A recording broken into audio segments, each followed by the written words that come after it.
Hello and welcome to the Tilt Astrology channel. If you're taking the time to watch this, I want to thank you for checking out my channel as this is my first public video. I've been studying astrology for many decades now, and over the years I've also become interested in mundane astrology. So this is the astrology that tries to predict the bigger macro events in the world. I also changed to sidereal 5 years ago because I found that it works well for mundane charts. The method I'm using relies knowing the date and time of the spring equinox for a country's chart, which is known as the revolution of the year, as well as selecting what is called a beginning chart. So this is when the ruler, that is the president, prime minister, premier, or whoever, is elected or selected in some manner, or a king or queen ascends to the throne with absolute authority. This video is about the inauguration of Donald Trump and the general themes that might play out during his presidential term. So these are just themes. This doesn't include the revolution of the year chart. That's a specific transit chart that'll provide more focused timings on what happens for each year. Closer to the March equinox, I'll take a look at how 2025 and the early part of 2026 might play out.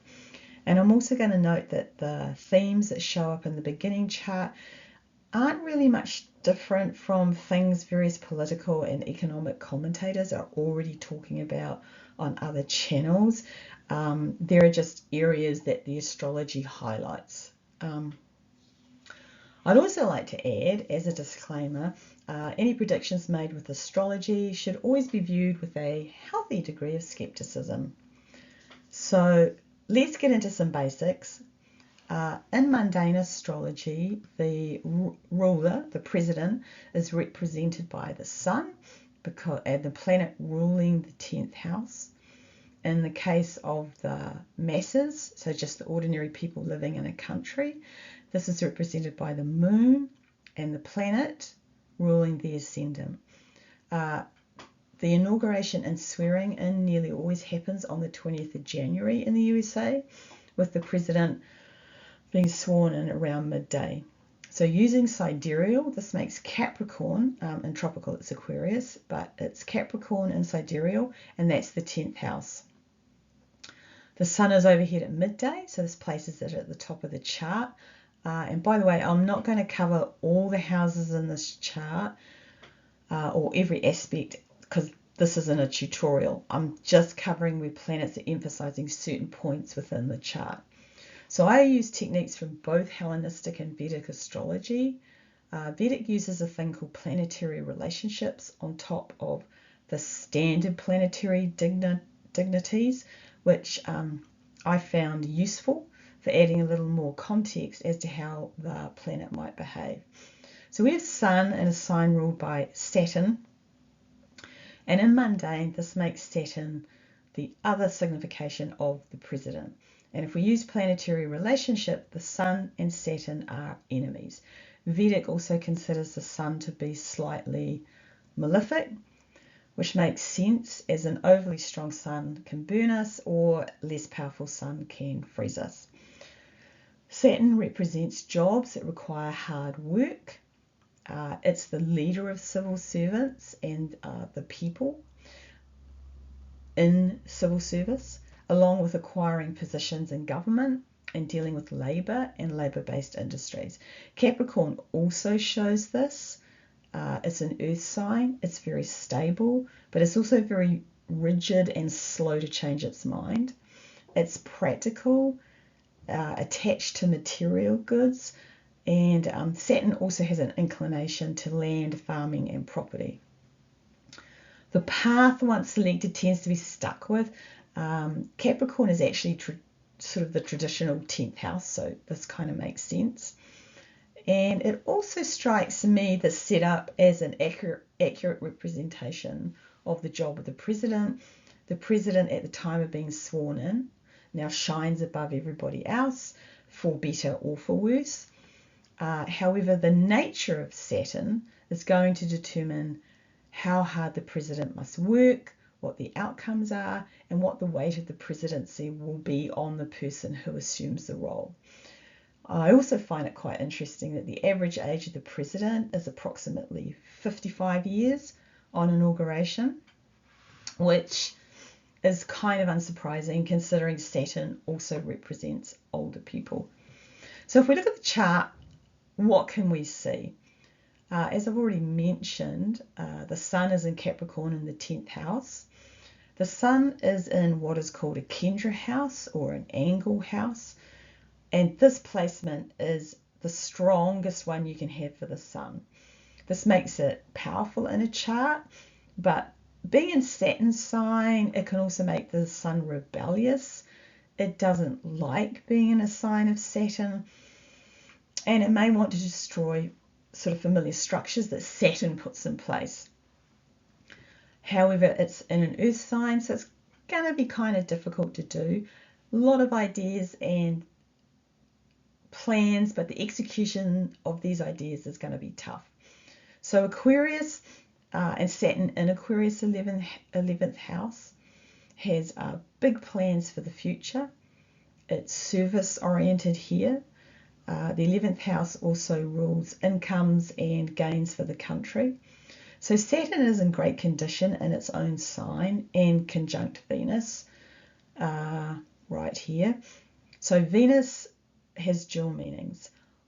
On the one hand, it indicates material comforts, and in mundane, it also represents women in general. So Venus is quite friendly with Saturn, but Saturn still wants to impose restrictions and delays. In Aquarius, it's a hard worker, it's goal-oriented, and can be very political. And Venus and Saturn in combo can also produce extreme wealth. But here's the thing, Saturn doesn't want rebellion. It wants hard work, no ego, and a dedication to helping the nation's people. Saturn and Venus may be friends, but the Sun doesn't like either of them. So I think the setup shows that the president, and we're going to ignore the masses and the common people, actually has a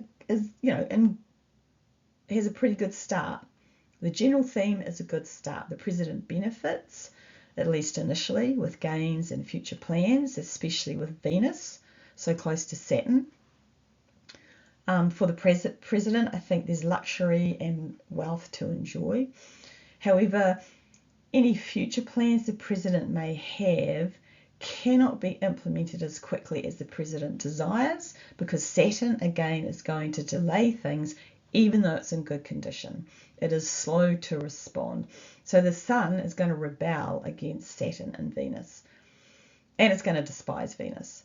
So Venus at this stage is also getting close to moving into Venus, which is ruled by Jupiter. It's only about 3 days astronomically from moving into Pisces, and the astrology it's about 9.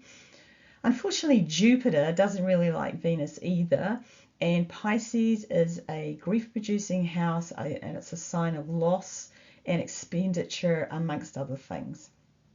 So the 11th house can also, in mundane astrology, indicate the state of international alliances and relations. So this may show that things start out kind of reasonably enough, but it just deteriorates. It goes downhill depending on the indications from the revolution of the year, which is the spring equinox in the Northern Hemisphere chart. And you can also see the 5th house, which is Leo, is ruled by the Sun. And that brings in the subject of speculative investments and the stock exchange, along with the values of people in general into the mix. So this brings the significations of the president into the 5th house. He's making money from stocks or other types of speculation, and he may encourage other people to do the same. For the masses themselves, the common people, things look a little tricky. Mars has just moved out of the 4th house and is sitting in the 3rd house. So in the 4th house, it would actually be in direct opposition to the president, but it's just moved over about 11 days prior. The move into 3rd house Gemini has barely started. So I like to read these positions for both the fourth and third house, especially as Mars is retrograde, and that's eventually going to move back into Cancer around the 11th of April. So the president's advisors and strategists are represented by the ninth house, as well as diplomats and business people. The third house shows the communication between the government and the public, as well as infrastructure. So Mercury is in detriment in Sagittarius, which is ruled by Jupiter, and Jupiter is an enemy of Mercury. So Mercury is sitting in a sign where it's going to not do so well. And this kind of indicates to me that communications between the government and the people is going to be loaded with problems. The Mars retrograde shows this is going to constantly repeat itself again and again. Vedic astrology regards retrogrades as an indication of a karmic situation, and karmic situations repeat themselves. So there's no stability here. It's just the same problems on a loop. I would say outright manipulation of the truth is a real possibility with this setup, and it's from both the common people and advisors, strategists, and business people represented by the ninth house. So this is a real battle between these two houses. Mars also represents mental and physical courage, along with the military and police. Mars also rules the 8th house in this chart, and that's going to bring in additional significations around the belief of the masses, red tape, obstructions, accidents, and disasters. So there's this real element of people hating each other and disagreeing with each other. But, you know, this is not exactly a surprise considering what's going on currently. Mars is very early in this sign, so it's kind of largely powerless to do much right now, except be extremely stressed out. The fourth house rules communal harmony, political stability. So if I read these for both houses, this seems to show a general theme of arguments, lies, untruths, no one getting along. And with this opposition to both the Sun and Mercury, this seems to really set up for a pushback from the people in the later years of the presidency. So political stability may actually turn into a huge issue during the president's term in office. So the moon, the other representation of the people, is in the 6th house in Virgo. So Virgo is a mutable sign. It tends to bring about a lot of change because mutable signs are slightly unstable. Mercury rules Virgo. So again, there is an element of a Mercury in detriment, trying to control the masses. Mercury is not a friend to the moon, and unfortunately, any positive indicators for the people in general is kind of thwarted by being in the same house as Ketu. So in mundane astrology, Ketu, also known as the South Node or the Dragon's Tail, indicates natural calamities, violent actions, violent events, fears, and accidents. Ketu is kind of stressed in the material world, so it can really feel like for the moon that it's in a whole other dimension. This fits, I think, pretty well with all the poor indications around communications. With Ketu and Virgo, it can also indicate disgrace and hatred is going to fall on people that the masses may have once admired or thought highly about. So there's going to be trouble and loss, discord, debates, and quarrels amongst those in charge of lawmaking. And the moon is waning, not waxing. So this, coupled with the retrograde Mars and an enemy sign, means the average person in the USA, I don't think, is in a particularly strong position in this beginning chart. And there is a possibility of extreme pushback depending on the results of the Revolution of the Year chart. Appeals for assistance from the government may be ignored or take a long time to arrive or just not happen. So that's the general theme for both the president and the people. And by people, I mean everyone from all walks of life, no matter what side of the political spectrum they're on, or even not involved at all. The president is going to be largely okay for the most part. I think there's going to be dissension between him and his team, represented by the ninth house, and the ordinary people as they grow disillusioned with how things are playing out. As I've already said, communications are going to be unclear, uncertain, full of untruths, and those lies are going to fuel a growing divide between the government and the people. If we dig into the fortunes of the country, a couple of things stand out. So I've already mentioned that Venus and Saturn are together in the 11th house, which can indicate extreme gains, but only in certain circumstances.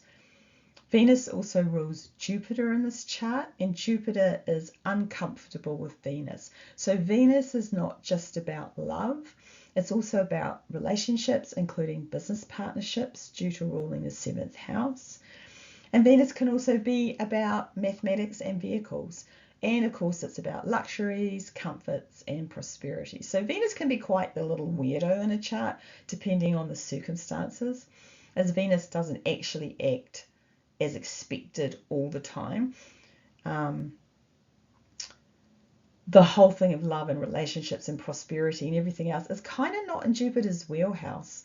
Venus rules Taurus, an earth sign, and Libra, an air sign, and Jupiter is also associated with wealth, but it's actually focused on higher knowledge and the law, amongst other things, as indicated by the 9th house. And it also rules Pisces, but that can be a mixed bag of financial loss, mishap, debts, expenditure, but also the spiritual life. Jupiter does not like being tied down to chasing luxury and comfort just for the sake of it. In Vedic, Jupiter is known as Guru. That is, its general representation is of faith and devotion, optimism and expansion, as well as wisdom. So yes, it will expand wherever it is, especially in the 2nd house, which is to do with wealth and prosperity and resources coming to you. But as I've already mentioned, it's in retrograde.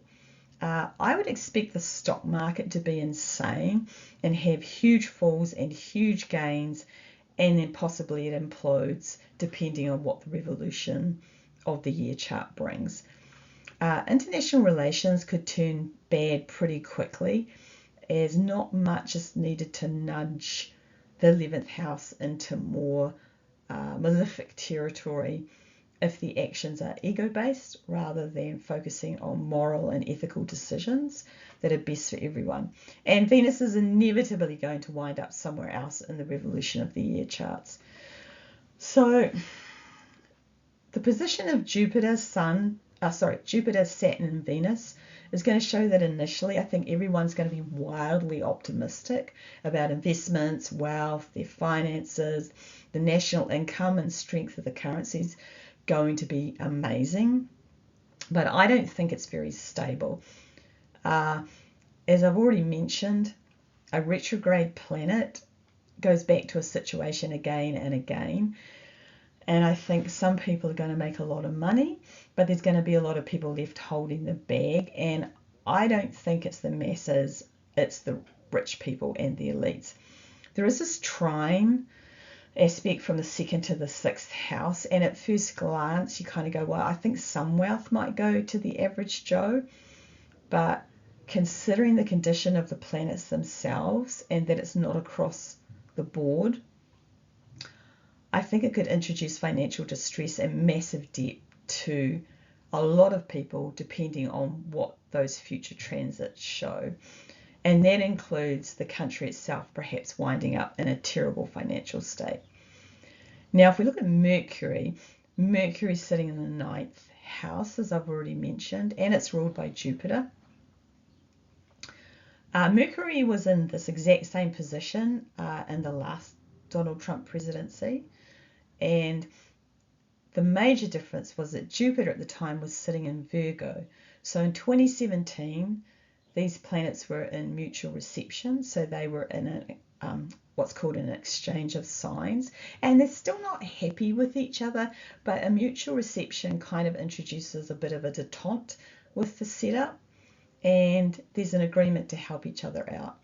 This time around, we're now dealing with a very uncomfortable retrograde Jupiter that's having to deal with abundance and wealth, ruling in Mercury in detriment with no mitigating factors. So Mercury in the ninth can be about long journeys, and because Mercury also represents diplomats, foreign missions, it also represents business people in general and advisors to heads of state.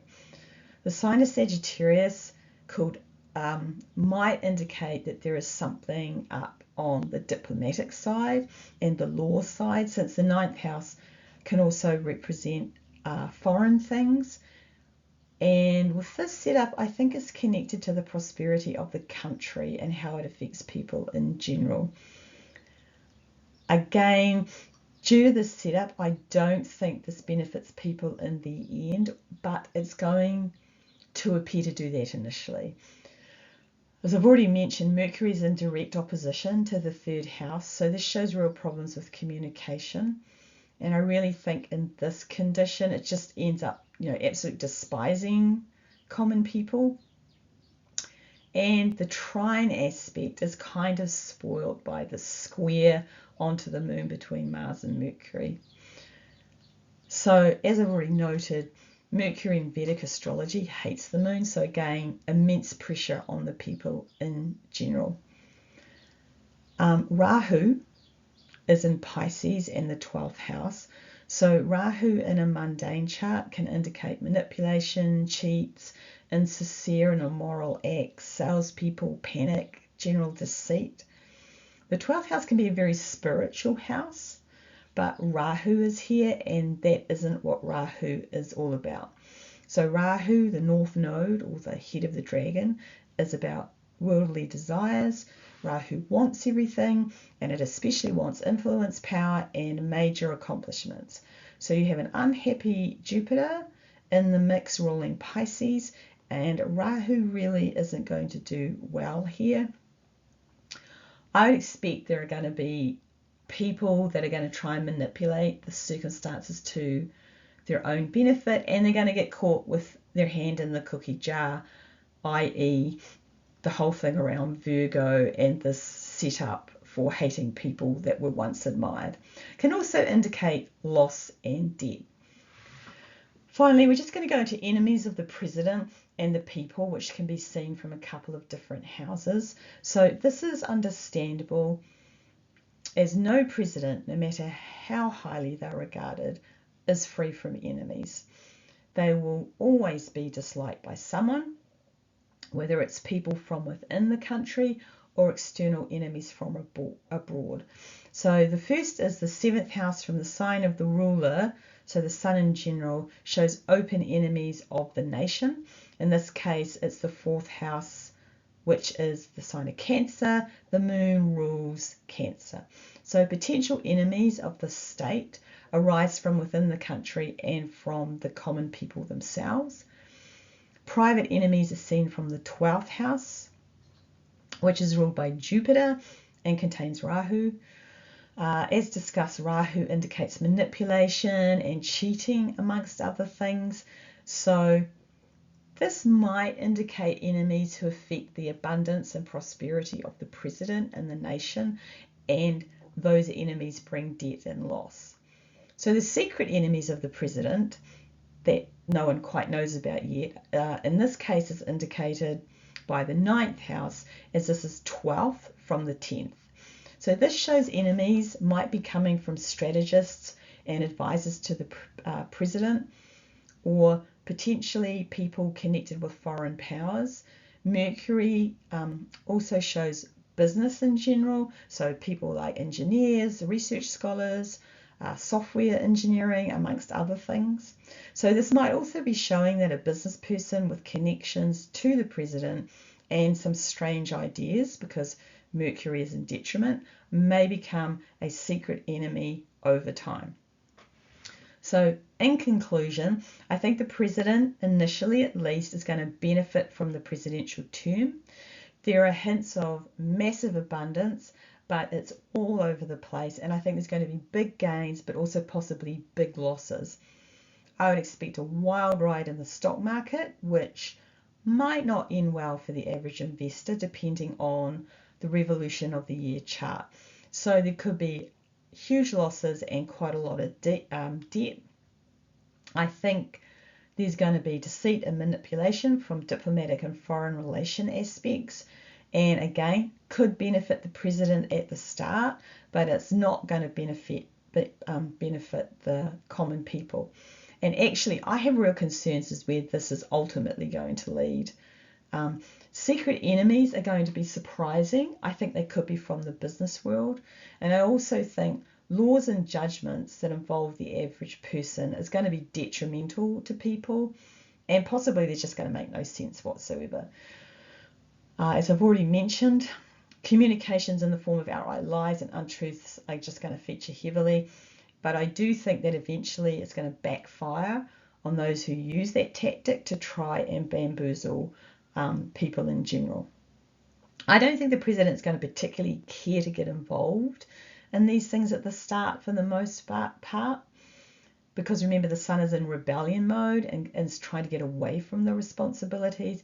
But I think this opposition is going to come into play, and I have concerns about this, especially as this House opposes people living in the USA. So how this is ultimately all going to work out is really going to depend on the revolution of the year, so the spring equinox, and the conditions of the Lord of the Year in March 2025 and 2026. And I'm going to make separate videos about those. So thank you for listening to this very long video. If you'd like to support me and get access to additional blog posts and early access to my videos, you can head over to my Patreon page. So there's a link in the description below. If you'd like to subscribe to this channel and leave a like, that would also be a big help to me. So I hope you found this video interesting, and see you next time. Thanks for watching.